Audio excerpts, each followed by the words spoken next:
Have you ever wondered why an iron nail sinks in water? Yeah, it is due to the density. The density of iron nail is greater than the density of water. The density of a substance is defined as the mass of the substance per unit volume.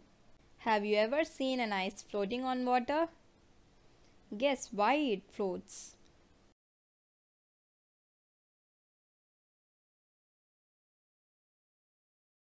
The density of the ice is less than the density of the water.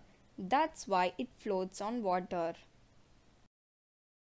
The density of the water is 10 power 3 kg per meter cube, but the density of ice is 0.92 into 10 to the power 3 kg per meter cube. Iron floats in mercury because the density of iron is less than that of the density of mercury. To explore more about this, let us know about buoyancy.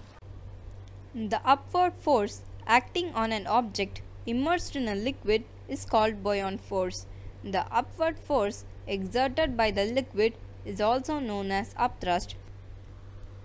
Whenever an object is immersed in water, it appears to lose weight and feel lighter.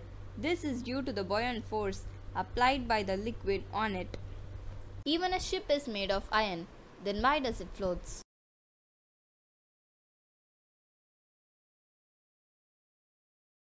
A ship is not a solid block of iron.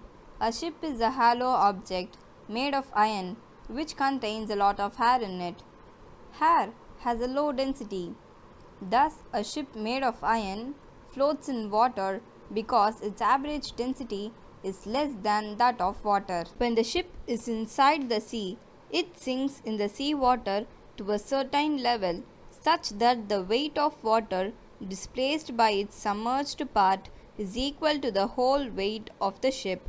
To know more about weight of water displaced, we have to see about Archimedes' principle. When an object is wholly immersed in a liquid, it experiences a buoyant force which is equal to the weight of liquid displaced by the object. Let us see a sum to understand more about this. When an aluminium object is immersed in a liquid, it displaces 5 kg of water. How much is the buoyant force acting on the aluminium object in Newton? Weight equal to mass into gravitational force. Mass of water is equal to 5 kg. Acceleration due to gravity is 10 meter per second square.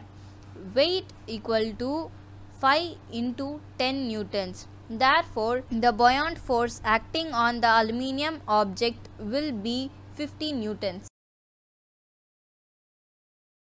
Let's now see the applications of Archimedes' principle.